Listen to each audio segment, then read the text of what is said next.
Guys, may babala si kaibigan sa lahat po ng mga OFW. Kung humupa man ito, sana lang humupa itong gulo ng Iran at ang Israel, Estados Unidos. Mayroon pong babala si kaibigan sa inyo. Kung sino man po ang gustong umuwi kapag nagkaroon po ng pagkakataon na mayroon pong susundo sa inyo na magbibigay po ang ating gobyerno ng sasakyan para makuha kayo doon, umuwi kayo dahil mayroon pong natuklasan si kaibigan po ngayon kaibigan. Parang hindi ito maganda mga idol. Nakita ng ating kaibigan, humupa man ito, babalik pa rin sa mas malala pa. Dahil po ang nakikita ng ating kaibigan, paghihiganti na po ito mga idol sa nangyayari sa kanilang leader na napaslang ng Amerika. Sus. Maghanda po daw tayo mga idol tungkol sa nakita ng ating kaibigan ngayon dahil posibleng lumala ito mga idol. Kung mayroon man pagkakataon na humupa itong gulo, kailangan po natin na makalikas. Grabe po ang tapang talaga ng Iran mga idol. Nahirapan po talaga, no? Pinagtutulungan na nga sila pero grabe lumalaban pa rin. Oh. Pero kaibigan, ito po talaga ang nakikita po ninyo tungkol po sa plano ng Iran dito, na talagang maghihiganti po talaga sila.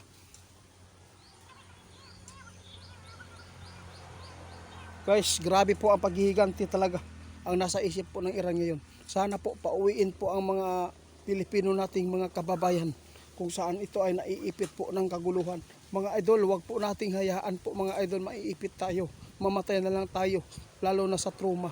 Doon po tayo sa napakadelikado na parte sa lugar na yan. Kaya mga idol, kung gusto po ninyong mapakinggan po ang ating kaibigan, pakishare po ninyo ito mga idol para marami pong makapanood sa ating video. Dahil po si kaibigan may nakita kung may pagkakataon daw humupa itong kaguluhan, no? Posibleng babalik agad, mas lalo pang lalala at magkakaroon ng World War III. Dahil po marami ng bansa ngayon ang nagtitimpi dahil po sa pagkadamay nila.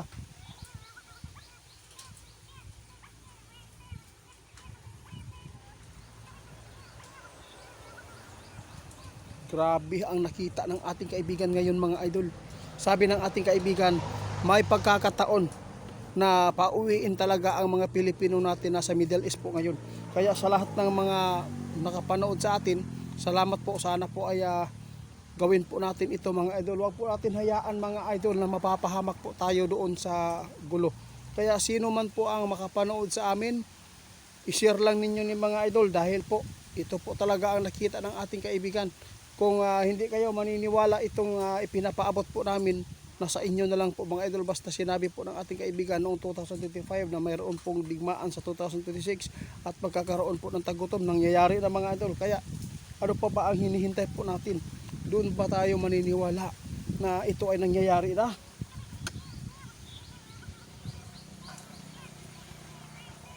Grabe ang kanilang galit talaga. Ito po yung nakakatakot mga idol, kung magkaisa ang mga, alam na po ninyo mga idol kung anong ibig sabihin ko. Kung magkakaisa po ang hindi Kristiyano, posibleng kawawa po. Iilan sila mga idol, o iilan lang po tayo, at napakarami pong mga kamusliman mga idol, no? Kung hindi naman po natin sinasabi na ang mga Muslim ay nakikisali po sa yung lahat, no, hindi nakikisali sa gulo. Iba ay mabuti talaga, pero kung ito man po ay kanilang mga doktrina na kanilang tatanggapin, posible itong lumala ito mga idol. Sa totoo lang mga idol, hindi ko gusto itong maipaabot dahil po marami po tayong mga supporters na mga Muslim din po mga idol. Ito po yung tandaan po natin, lahat po tayo dito sa ating bansa sa Pilipinas, no, ay Pilipino. Sana hindi ito humantong sa malagim na pangyayari. Ito lang po ang nakita ng ating kaibigan, kasi kanya-kanya po tayo ng doktrina, di ba?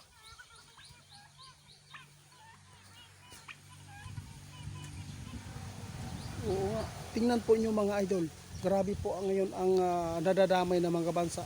Qatar, Dubai, Kuwait, doon sa Lebanon, Hezbollah. Grabe mga idol. Grabe talaga.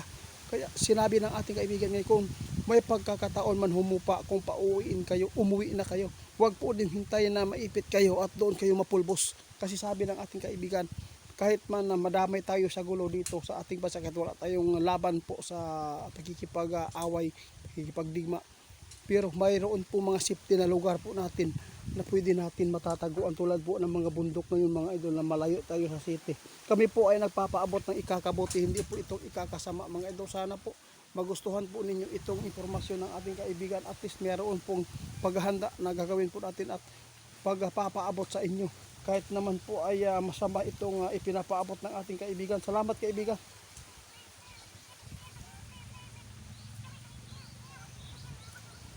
Sige guys. Si Linyo umalis na. Salamat kaibigan. Sa ngayon mga idol, ito po ngayon ang impormasyon ng ating kaibigan.